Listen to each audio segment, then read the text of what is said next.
O ar dentro daquele estúdio de televisão, no coração do Rio de Janeiro, podia ser cortado com uma faca. Não havia a energia vibrante da festa, a excitação que normalmente precede um encontro com uma estrela global. Havia outra coisa, uma tensão fria, uma eletricidade silenciosa como o ar que antecede a chegada de um raio. O cenário, banhado por luzes brancas e cirúrgicas, reforçava essa sensação. Era minimalista, quase brutalista, aço escovado que não refletia calor, vidro escuro que engolia a luz, assentos de couro preto. Era um ambiente projetado não para o conforto, mas para o confronto. Aquele era o domínio de Pedro Almeida, e seu programa, Verdades em Campo, era famoso por ser menos uma entrevista e mais uma autópsia.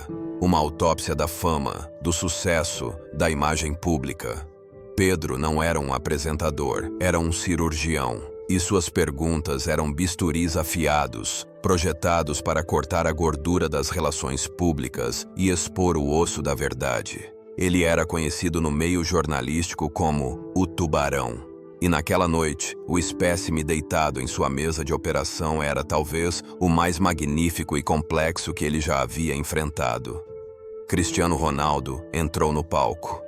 E sua entrada foi uma declaração de guerra silenciosa. Ele não entrou como um jogador de futebol. Ele entrou como um imperador romano entrando no Coliseu para inspecionar seus gladiadores. Cada passo era deliberado, cada movimento econômico e preciso. Ele não usava um agasalho descontraído, usava um terno azul marinho, tão escuro que parecia ter sido tecido com a própria noite, cortado com uma precisão milimétrica que parecia ter sido moldado em seu corpo por um laser. A camisa por baixo era de um branco ofuscante, o colarinho perfeitamente engomado. Nos pés, sapatos de couro italiano polidos a um brilho espelhado. Seu cabelo, um estudo em geometria, sem um único fio fora do lugar. Seu rosto, bronzeado e esculpido, era uma máscara de neutralidade controlada. Ele não era um homem, era um conceito. Era a personificação da excelência, da disciplina, do poder. Ele era a marca CR7, um monólito de sucesso. E a armadura que ele vestia, tanto a literal do terno quanto a metafórica de sua expressão, parecia absolutamente impenetrável. Na pequena e seleta plateia, o silêncio era total. Ninguém ousava cochichar. Entre os convidados, destacava-se uma figura que era o completo oposto de Cristiano. Carlos, o Canhão Rocha. Uma lenda do futebol brasileiro dos anos 90, um centroavante cujo jogo era pura paixão, puro instinto, uma celebração do caos glorioso. Seus cabelos grisalhos estavam despenteados. Ele usava uma camisa de linho amassada e observava a entrada de Ronaldo com um olhar que misturava admiração relutante e um profundo ceticismo. Para Carlos, o futebol era samba, era alegria, era drible. A figura de Ronaldo era a de um executivo, um CEO do gol. Eram de planetas diferentes. Nos bastidores, Ana, uma jovem jornalista da equipe de produção, sentia um calafrio. Ela, como muitos de sua geração, via em Ronaldo o ápice do atleta produto, um ícone de narcisismo, um homem cuja única paixão parecia ser o próprio reflexo no espelho dos recordes. Ela estava ali para trabalhar, mas parte dela torcia para que Pedro Almeida, o Tubarão, conseguisse, finalmente, arrancar um pedaço daquela perfeição fabricada. Pedro e Cristiano sentaram-se, frente a frente, separados apenas por uma mesa de vidro frio, um tubarão e um leviatã. Dois alfas em seus respectivos ecossistemas, estudando um ao outro, procurando a primeira fresta, a primeira hesitação. Cristiano, boa noite. É uma honra recebê-lo no Brasil, no nosso programa. A voz de Pedro era suave, quase sedutora. A voz da serpente antes do bote. Pedro, boa noite. O prazer é todo meu, respondeu Cristiano. Sua voz era um barítono, calma, medida, sem sotaque de nervosismo, sem sinal de fraqueza. Pedro Almeida sorriu, um sorriso que não tocava seus olhos. Ele juntou as pontas dos dedos. A caçada havia começado. Ele ignorou todas as perguntas de aquecimento que sua produção havia preparado. Ele não queria aquecer, queria o choque térmico. Vamos começar então. direto ao ponto como é o seu estilo e o meu, disse ele, inclinando-se para a frente, diminuindo a distância entre eles. Cristiano, sua grandeza é inegável. Ela está escrita nos livros de recordes, gravada em números que parecem pertencer mais à astronomia do que ao esporte. Ninguém em sã consciência pode questionar sua posição no panteão dos deuses do futebol. Ele fez uma pausa, deixando o elogio envenenado pairar no ar. Mas a questão que ecoa pelos corredores do futebol, dos vestiários aos bares, e que ecoa com uma força especial aqui no Brasil, a terra do futebol arte, é esta. De quem é essa história que os seus números contam? Muitos críticos, analistas e até mesmo torcedores que o admiram sentem que o seu legado, embora monumental, é um legado fundamentalmente egoísta. Pedro cravou os olhos em Cristiano. O bisturi fez a primeira incisão. Eles dizem que Cristiano Ronaldo joga para Cristiano Ronaldo, que a sua busca não é pela glória da camisa que você veste, seja ela do Real Madrid, da Juventus ou de Portugal, mas sim pela próxima página a ser escrita na sua própria biografia dourada, pelo próximo recorde a ser quebrado, pelo próximo Siu a ecoar para a sua própria satisfação. Ele parou de novo, deixou o peso da acusação preencher o estúdio. Então, a minha pergunta, Cristiano, é brutalmente simples e terrivelmente complexa. As câmeras fecharam no rosto impassível de Ronaldo. Você se considera uma lenda do futebol? Ou você se tornou, ao longo dos anos, uma lenda de si mesmo, usando o futebol apenas como o seu palco particular? A bomba foi lançada. O silêncio que se seguiu foi o silêncio de um universo prendendo a respiração. Não se ouvia uma tosse. Não se ouvia o clique de uma câmera, apenas o zumbido baixo e constante das luzes frias do estúdio. Carlos, o canhão Rocha, se inclinou para a frente em sua cadeira, os olhos fixos na cena. Ana, nos bastidores, parou de digitar e olhou para o monitor, o coração acelerado.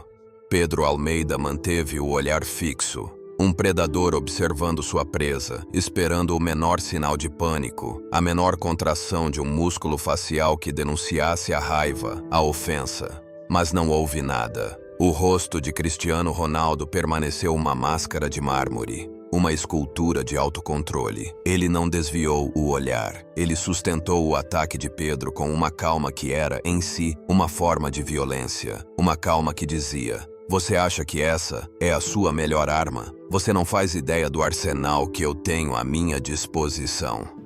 Por 5 segundos que pareceram 5 minutos, o mundo assistiu, esperando a armadura perfeita finalmente rachar. A armadura não rachou, não se abalou.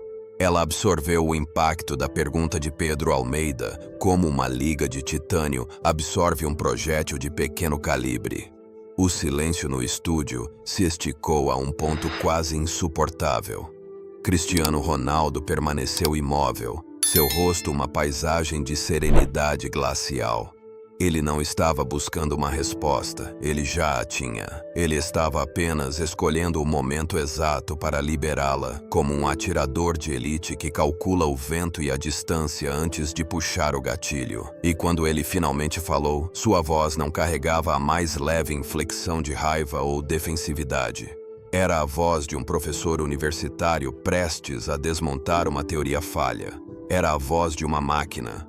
Egoísmo. Ele repetiu a palavra, saboreando-a, dissecando-a no ar. É uma palavra que me persegue desde o primeiro dia em que chutei uma bola de forma profissional. Meus críticos a usam como se fosse uma espada, na esperança de encontrar uma brecha na minha armadura. Mas o que eles não entendem, Pedro, é que essa palavra, para mim, não é uma ofensa, é uma descrição. Uma descrição incompleta, mas não totalmente incorreta. Pedro Almeida ergueu uma sobrancelha surpreso. Aquilo não era uma negação, era uma admissão perigosa. Deixe-me explicar o que eu quero dizer, continuou Cristiano, sua voz mantendo o mesmo tom metronômico e hipnótico.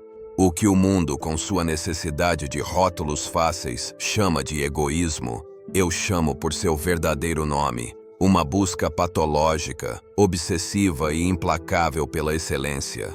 uma doença, uma fome que nunca, jamais é saciada. Ele se ajeitou na poltrona, um movimento mínimo e calculado. Quando eu piso em um campo de treinamento, o meu objetivo não é ser melhor que o meu companheiro de equipe. Isso seria fácil demais. Meu objetivo é ser melhor do que a versão de mim mesmo que treinou ontem. E a versão de ontem já era, na minha opinião, insuficiente.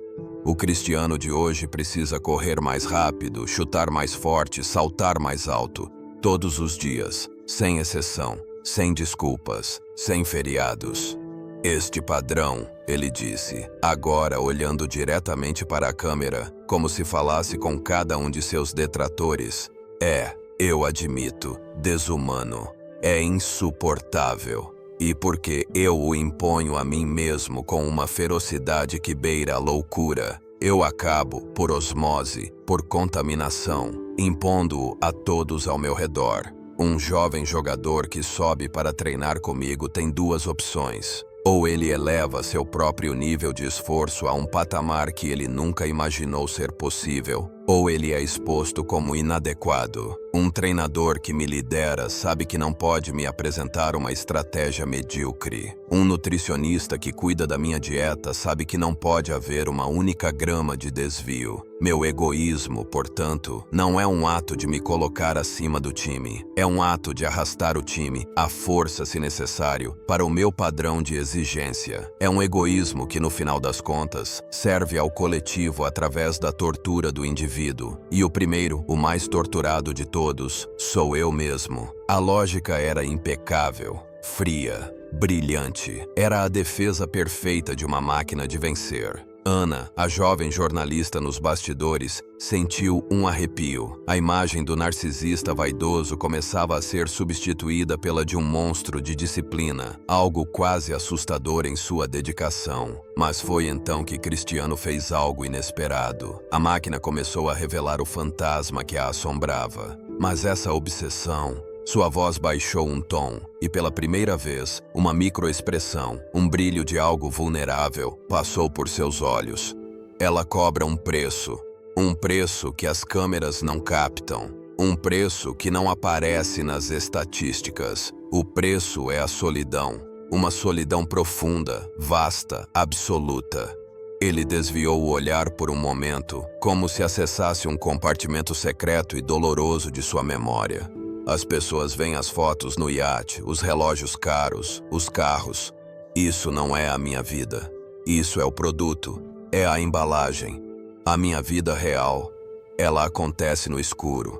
Ela acontece nas horas em que o mundo dorme. Ela acontece nas milhares e milhares de horas que passei sozinho em uma academia, às 11 da noite, com o único som sendo o da minha respiração ofegante e o eco do metal das anilhas. A minha vida é a dor no músculo, o gosto metálico do cansaço na boca. Vocês não veem, ele continuou, a voz agora um sussurro grave que fazia todo o estúdio se inclinar para frente para ouvir. Os jantares com amigos que eu nunca fui, as festas de aniversário dos meus sobrinhos que eu perdi, os casamentos que eu só vi por fotos, porque havia um jogo, porque havia um treino, porque o descanso era mais importante que a celebração. Vocês não veem um menino de 12 anos, magro e assustado, chorando baixinho no dormitório em Lisboa, todas as noites, com uma saudade da mãe que rasgava a alma. Um menino que às 6 da manhã do dia seguinte engolia o choro e era o primeiro a estar no campo, porque ele sabia que aquela era sua única chance. Seu olhar voltou para Pedro Almeida, e agora havia uma fenda na armadura. Uma fenda por onde se podia ver a carne, o osso, o homem. As pessoas me chamam de egoísta porque eu escolho, repetidamente, o sacrifício em detrimento da companhia. Porque eu troco o calor de um abraço pelo frio do gelo na banheira de recuperação. Mas o que ninguém entende é que são essas escolhas feitas na solidão mais profunda que compram as vitórias que eles celebram em grupo. A glória que o mundo vê sob os holofotes. Ela é apenas o eco distante de uma guerra travada em silêncio e na mais completa solidão.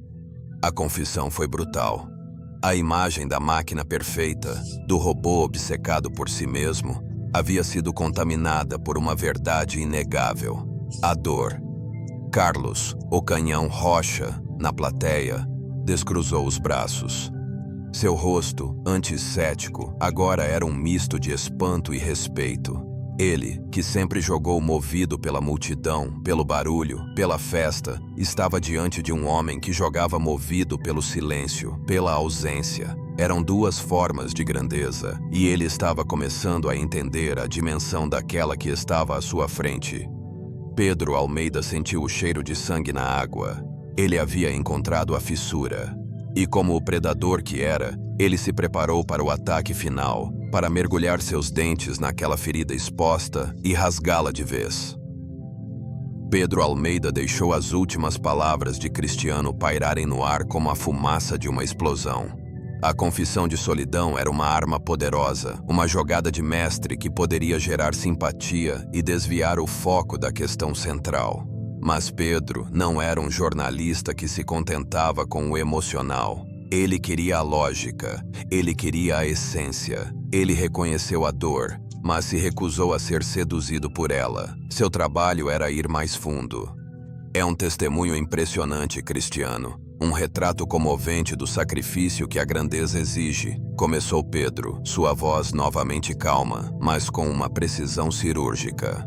Mas isso nos leva a uma questão ainda mais fundamental. Você descreve um processo de dor, de solidão, de sacrifício, uma verdadeira marcha militar em direção à vitória. Mas o futebol, em sua alma, especialmente para nós, neste país, é uma religião cuja liturgia é a alegria. A alegria nas pernas, como dizia o grande Garrincha. E olhando para a sua jornada, para a sua expressão em campo, para a sua metodologia, a palavra alegria parece ser o elemento que falta. Ele se inclinou, seus olhos de tubarão fixos nos de Cristiano. Aqui está a minha pergunta final. Você, Cristiano Ronaldo, ainda sente alegria ao jogar futebol? Ou, em algum ponto dessa sua busca implacável pela perfeição, o jogo deixou de ser uma paixão e se tornou apenas a sua profissão? Um trabalho executado com uma competência genial, mas sem alma. Era o golpe de misericórdia. A acusação não era mais de egoísmo, era de heresia. A acusação de ter despido o esporte mais amado do mundo de sua magia, de sua humanidade, transformando-o em uma ciência fria. E foi nesse momento que a armadura não só se abriu, ela se desintegrou. Cristiano Ronaldo riu. Não foi o riso contido de antes. Foi uma risada genuína, curta, mas real. Uma risada que vinha de um lugar de pura e absoluta certeza. Uma risada de quem ouve um leigo tentando descrever as cores para um cego. Alegria. Ele repetiu a palavra, balançando a cabeça, o sorriso ainda em seus lábios. Pedro, você é um homem brilhante, mas a sua definição de alegria é limitada. Você, como o resto do mundo, procura a minha alegria no lugar errado. Vocês procuram a minha alegria no drible, no sorriso fácil, na comemoração extravagante. E como ela não está lá, vocês assumem que ela não existe. Ele se inclinou para a frente, e agora não havia mais a máquina, nem o soldado. Havia um artista, um mestre artesão apaixonado por seu ofício. A sua alegria, Pedro, a alegria brasileira que eu aprendi a respeitar e admirar, é a alegria da criação espontânea, é a beleza do improviso, é a música que nasce do caos, é o drible que não foi treinado, que simplesmente acontece, é uma forma de arte sublime, mas não é a minha. Seus olhos, que antes eram frios, agora queimavam com uma paixão feroz, uma paixão que pouquíssimas pessoas no mundo já haviam testemunhado. A minha alegria, ele disse, a voz agora carregada de uma intensidade quase poética. Não está no processo, está no resultado. A minha alegria não está no drible, está no chute, na perfeição biomecânica de um movimento que eu pratiquei mais de 1 milhão de vezes. A minha alegria é a sensação da bola saindo do meu pé e viajando pelo ar exatamente na trajetória, com a velocidade e o efeito que eu visualizei na minha mente 1 segundo antes. É a alegria da física se curvando à minha vontade. Ele gesticulava com as mãos, pintando uma imagem que só ele podia ver. A minha alegria é o silêncio. Aquele milissegundo de silêncio absoluto que cai sobre um estádio de 90 mil pessoas. O momento suspenso no tempo entre o meu pé e a rede. Naquele silêncio, Pedro, naquele vácuo de som e expectativa, está a minha Capela Sistina. Está a minha Nona Sinfonia. Ali está a minha arte. Ali está a minha paz. Ali está a minha alegria pura e inalterada. O grito do gol que vem depois é a consequência. É para vocês. O silêncio. O silêncio é para mim. O estúdio estava em um estado de transe. Ninguém respirava. A descrição era tão vívida, tão inesperada, tão profundamente íntima, que todos se sentiram como se estivessem invadindo um santuário. Então, sim, Pedro, ele concluiu, eu sinto um prazer imenso em jogar, mas não é o prazer de um dançarino, é o prazer de um arquiteto que vê seu projeto impossível finalmente de pé. É o prazer de um cirurgião que completa uma operação de 18 horas e salva uma vida. É uma alegria mais severa, mais solitária, mais cerebral. Mas eu lhe garanto, em sua intensidade, ela não deve nada a um passo de samba. Ele recostou-se na cadeira, a confissão completa. A audiência estava mental e emocionalmente exausta. E quanto ao meu legado, disse ele, a voz agora mais calma, a voz de um homem que fez as pazes consigo mesmo. Os números serão quebrados, os troféus vão enferrujar. Isso é inevitável. Meu verdadeiro legado, o que eu espero que fique, é uma ideia. Ele olhou diretamente para a lente da câmera principal, como se quisesse furar a tela e falar com cada jovem, em cada canto do planeta. Meu legado é uma mensagem para toda criança que já ouviu a frase: "Você não tem talento". Para todo jovem que se sentiu inferior por não ser um gênio nato, meu legado é a prova viva, de carne e osso, de que o trabalho, a disciplina e a obsessão podem derrotar o talento, todos os dias da semana.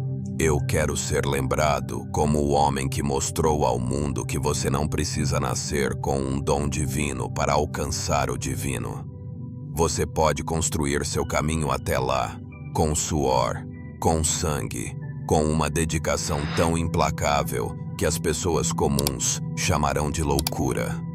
O talento, ele finalizou, te dá uma vantagem inicial. Ele te dá a primeira frase de um livro. Mas a disciplina, Pedro, a disciplina te permite escrever a porra da enciclopédia inteira. O silêncio que se seguiu à sua última palavra foi diferente. Não era mais um silêncio de tensão. Era um silêncio de admiração, de reverência. E então, ele foi quebrado por um som. O som de duas mãos batendo, uma vez, duas vezes. Devagar, era Carlos, o Canhão Rocha, o ícone do futebol arte, o cético. Ele estava de pé e estava aplaudindo. Seus olhos estavam úmidos. Ele não aplaudia o jogador, ele aplaudia a mentalidade, o sacrifício, a verdade. Então, Ana, nos bastidores, começou a aplaudir também. E em um instante, como uma onda, todo o estúdio se levantou em uma ovação estrondosa, um trovão de reconhecimento que parecia abalar as fundações do prédio. Eles não aplaudiam o atleta milionário. Eles aplaudiam o homem que, por uma noite, abriu sua armadura e mostrou ao mundo a fornalha que queimava lá dentro. Pedro Almeida, o tubarão, permaneceu sentado. Ele apenas balançou a cabeça lentamente para cima e para baixo. Era o seu gesto de derrota, mas também, pela primeira vez em sua longa e temida carreira, era um gesto de total e absoluto respeito. O cirurgião havia sido superado pela força vital de seu paciente, e ele sabia que aquela entrevista não seria lembrada por suas perguntas. Seria lembrada para sempre por aquelas respostas. A ovação no estúdio não foi curta. Ela se prolongou. Um mar de som que lavava o palco, uma onda de respeito que parecia fisicamente real. Cristiano Ronaldo permaneceu de pé, recebendo o tributo. Sua expressão, pela primeira vez, suavizou-se. A máscara de controle absoluto deu lugar a um aceno de cabeça quase tímido. Um reconhecimento daquela conexão inesperada. Ele não sorriu com os lábios, mas seus olhos, por um breve instante, brilharam com uma gratidão genuína. Ele havia se exposto, havia revelado o código-fonte de sua alma e, em vez de julgamento, encontrou compreensão, talvez até redenção. Pedro Almeida esperou o som diminuir. Quando finalmente o silêncio retornou, a dinâmica entre os dois homens havia mudado para sempre. Não eram mais um entrevistador e um entrevistado. Eram dois mestres de ofícios diferentes que haviam encontrado um respeito mútuo no campo de batalha da verdade. Cristiano, disse Pedro, e sua voz agora tinha um tom diferente, mais pessoal. Eu construí minha carreira sobre a premissa de que toda grande figura pública tem uma verdade escondida. Uma verdade que, se exposta, revela suas contradições. Hoje, você não me mostrou uma contradição. Você me mostrou uma lógica. Uma lógica quase assustadora em sua coerência. Mas isso me leva a uma pergunta que não é de jornalista, mas de um ser humano curioso. Ele fez uma pausa. Você descreveu uma vida de sacrifício, de solidão, de uma busca incessante que parece não ter fim. Você já se perguntou se vale a pena? Em algum momento, no meio da noite, sozinho em um quarto de hotel em uma cidade qualquer, você nunca pensou: e se eu simplesmente parasse? E se eu fosse apenas normal? A pergunta era íntima, quase uma invasão. Mas o portal da armadura ainda estava aberto, e Cristiano respondeu: todos os dias, disse ele sem hesitar. A resposta foi tão rápida e honesta que um murmúrio percorreu a plateia. Todos os dias eu me pergunto isso.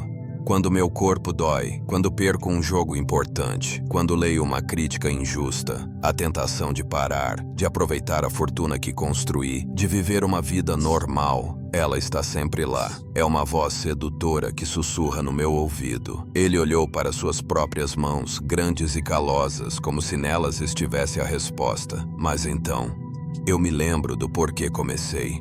Eu não comecei a jogar futebol para ser normal. Eu comecei porque queria ser o melhor.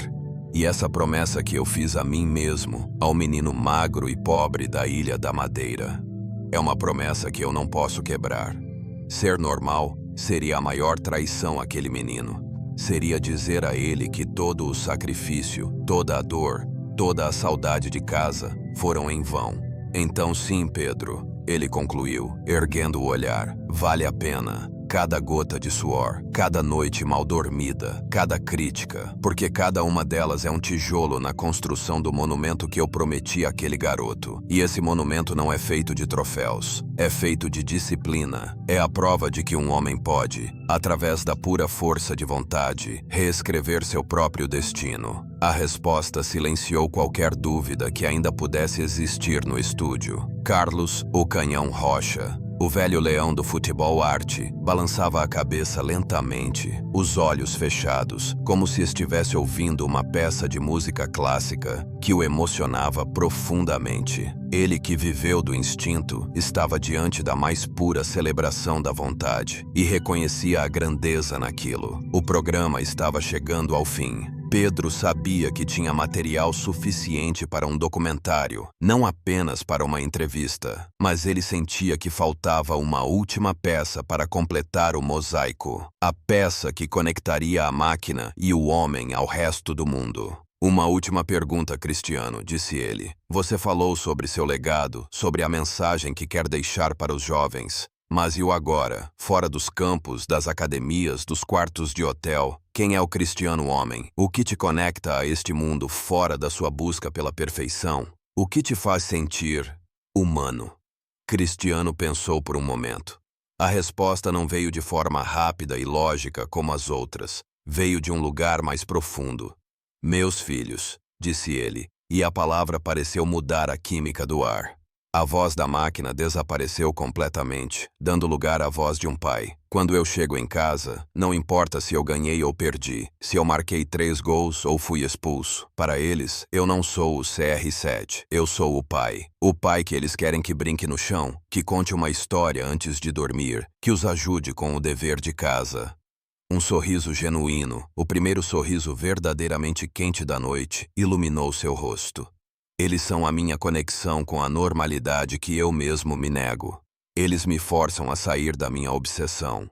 Eles me lembram que o mundo é maior do que um campo de futebol. E eles são a minha maior plateia, a única cuja aprovação eu busco desesperadamente. Porque no final do dia, Pedro, de que adianta conquistar o mundo, se você não tem um lar para onde voltar?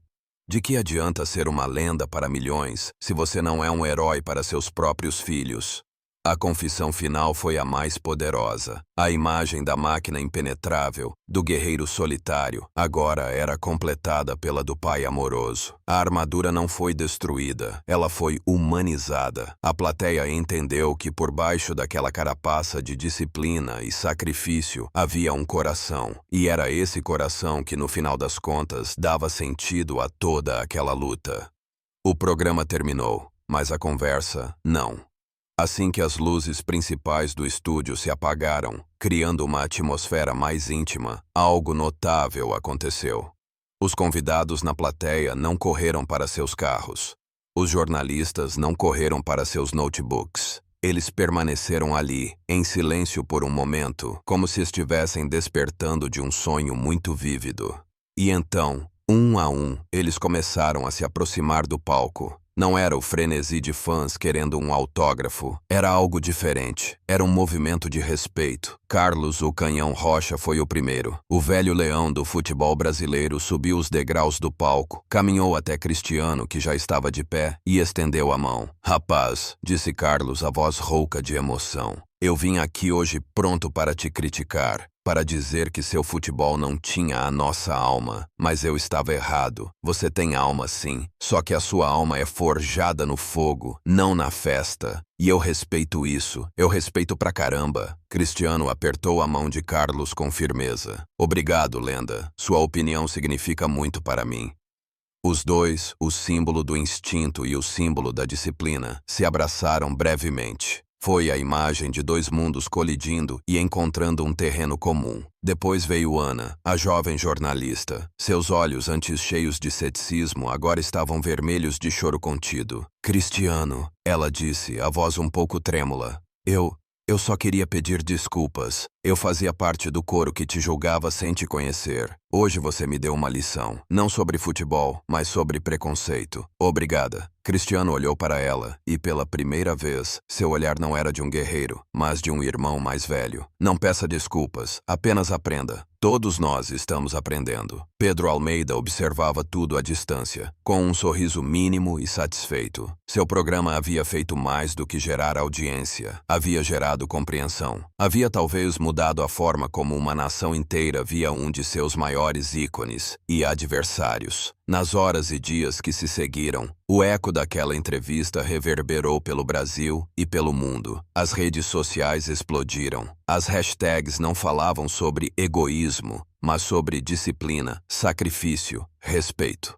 Analistas esportivos, que por anos criticaram a arrogância de Ronaldo, agora escreviam colunas sobre a psicologia da excelência. A conversa mudou. O paradigma havia sido quebrado, mas o impacto mais profundo talvez tenha acontecido longe das câmeras e dos debates. Aconteceu em academias de ginástica às 5 da manhã. Aconteceu em pistas de atletismo sob um sol escaldante. Aconteceu em bibliotecas onde estudantes passavam a noite em claro. Aconteceu em todos os lugares onde alguém travava uma batalha solitária em busca de um sonho. A história de Cristiano deu a todas essas pessoas uma voz. Deu a elas um santo padroeiro. A solidão delas ganhou um novo significado. O sacrifício delas ganhou um propósito maior. Algumas semanas depois, Cristiano Ronaldo estava em sua casa, em seu santuário de silêncio e disciplina. Ele recebeu uma carta, não um e-mail, mas uma carta de papel, vinda do Brasil. Era de um jovem nadador de uma pequena cidade do interior. Na carta, o menino escrevia: "Cristiano, eu assisti à sua entrevista. Eu sou como você.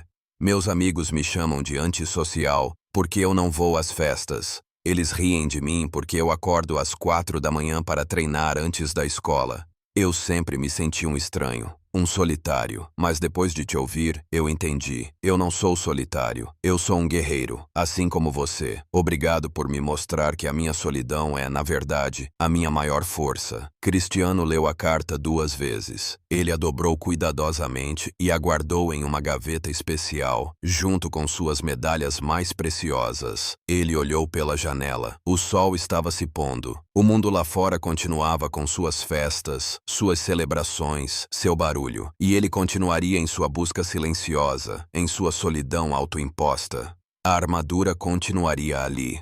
Mas agora, ele sabia que seu legado não era apenas a armadura em si, mas a inspiração que ela fornecia a outros guerreiros solitários ao redor do mundo. E nesse pensamento, a máquina, o homem, o pai, o campeão, encontrou a sua paz e a sua verdadeira e inabalável alegria. Com certeza. Aqui está a reflexão final, com a análise das lições, a aplicação para a vida e a chamada para a ação, no tom e estilo solicitados. O que nós acabamos de testemunhar vai muito além de uma entrevista de televisão. Foi uma aula magna, uma aula sobre o preço da grandeza, sobre a anatomia do sucesso e, talvez o mais importante, sobre a coragem de ser mal compreendido. A história do encontro entre Cristiano Ronaldo e Pedro Almeida nos força a confrontar nossas próprias definições de sucesso, talento e, principalmente, de respeito. Durante anos, o mundo se acostumou a ver Cristiano Ronaldo através de uma lente muito específica, a da arrogância, a da máquina, a do indivíduo que se colocava acima do coletivo. Era uma narrativa fácil, confortável, que nos permitia admirá-lo e, ao mesmo tempo, criticá-lo. Nós, especialmente aqui no Brasil, a terra do futebol arte, do improviso, da alegria nas pernas, olhávamos para a eficiência quase robótica de Cristiano e sentíamos que algo faltava. Faltava a nossa alma. Mas o que a noite de hoje nos ensinou, de forma brutal e brilhante, é que a alma pode se manifestar de muitas formas e que julgar a jornada do outro com a régua da nossa própria experiência é a forma mais pura de ignorância. A primeira grande lição que essa história nos deixa é a de que o sacrifício é o pai da excelência. Vivemos em uma cultura que idolatra o resultado, mas despreza o processo. Queremos o corpo sarado, mas odiamos a dieta e a academia. Queremos o sucesso financeiro, mas não estamos dispostos a trabalhar 16 horas por dia. Queremos a genialidade, mas não temos paciência para 10.000 horas de prática. Cristiano Ronaldo personifica essa verdade inconveniente. Ele nos mostra que não existe atalho para o topo da montanha. O caminho é íngreme, solitário e doloroso. E ele nos pergunta, sem palavras, mas com cada gota de suor de sua carreira: você está disposto a pagar o preço? Essa lição não se aplica apenas ao esporte. Aplica-se ao estudante que passa a noite em claro para passar no vestibular, ao músico que repete a mesma escala por horas a fio, ao empreendedor que arrisca tudo por uma ideia. A grandeza não é um dom, é uma decisão. Uma decisão que se renova todos os dias, na solidão do nosso esforço. A segunda lição, talvez a mais profunda, é sobre redefinir a alegria. Nós somos ensinados a associar alegria com extroversão, com o sorriso, com a celebração coletiva. Cristiano nos oferece uma visão alternativa e poderosa. A alegria do artesão, a alegria da perfeição, a alegria silenciosa de um trabalho bem feito. Quantos de nós, em nossas próprias vidas, não sentimos essa alegria mais interna? O programador que encontra a linha de código perfeita, o escritor que encontra a palavra exata, o cozinheiro que atinge o ponto ideal de um prato. É uma alegria que não precisa de aplausos, ela se basta. A história de Cristiano nos dá permissão para valorizar essa alegria mais cerebral, mais solitária, e nos ensina que a felicidade não tem um formato único. Ela pode ser um samba ou pode ser uma equação matemática, e ambas as formas são válidas e sagradas. Por fim, a lição mais transformadora é sobre o poder de ser autêntico, mesmo que sua autenticidade seja impopular. Cristiano Ronaldo passou 20 anos sendo chamado de egoísta, de arrogante, de robô. Ele poderia ter tentado mudar sua imagem, forçar sorrisos, criar uma persona mais agradável. Mas ele não o fez. Ele abraçou sua verdade. Ele defendeu sua metodologia. Ele disse ao mundo: "Este sou eu. Esta é a minha forma de ser excelente. Entendam ou não, respeitem ou não, esta é a minha verdade." E ao fazer isso, ele não apenas calou os críticos, ele inspirou uma legião de estranhos. Uma legião de pessoas que também se sentem diferentes, que também não se encaixam nos moldes tradicionais de sucesso e alegria. Ele transformou o que era visto como sua maior fraqueza em sua maior força. Ele nos ensina que a verdadeira força não está em agradar a todos, mas em ter a coragem de ser fiel à sua própria jornada, não importa o quão solitária ela seja. Essa história não é sobre futebol, é sobre a condição humana, é sobre a guerra que cada um de nós trava, todos os dias, entre a pessoa que somos e a pessoa que aspiramos ser. É um lembrete de que por trás de cada armadura, seja ela de arrogância, de silêncio ou de um sorriso constante, existe um ser humano com suas próprias batalhas, seus próprios sacrifícios e sua própria definição de alegria. E que nosso trabalho, como seres humanos, não é julgar, mas tentar, com um pouco mais de empatia, compreender. E agora, essa reflexão chega até você. Essa jornada pela mente de um campeão te provocou, te inspirou, te fez pensar? Se a resposta for sim, eu te convido a fazer parte da nossa conversa. Deixe o seu like aqui no vídeo. É a sua forma de dizer que histórias que desafiam nossas certezas são importantes. Compartilhe este vídeo com aquela pessoa que você sabe que está em sua própria batalha solitária pela excelência. Mostre a ela que ela não está sozinha. E o mais crucial, deixe o seu comentário. A história de Cristiano te fez enxergar o sucesso de uma forma diferente? Qual foi a maior lição que você tirou para a sua própria vida? Vamos usar este espaço para trocar ideias, para inspirar uns aos outros. E se você, assim como nós, acredita no poder de histórias que vão fundo, que desconstroem mitos e que celebram a complexidade do ser humano, inscreva-se no nosso canal e ative o sininho de notificações. Assim, você não perde nenhuma das nossas próximas autópsias de grandes jornadas. Obrigado por nos acompanhar até aqui e que a busca pela sua própria versão da excelência, seja ela qual for, seja sempre guiada pelo respeito à sua própria verdade. A gente se vê no próximo vídeo.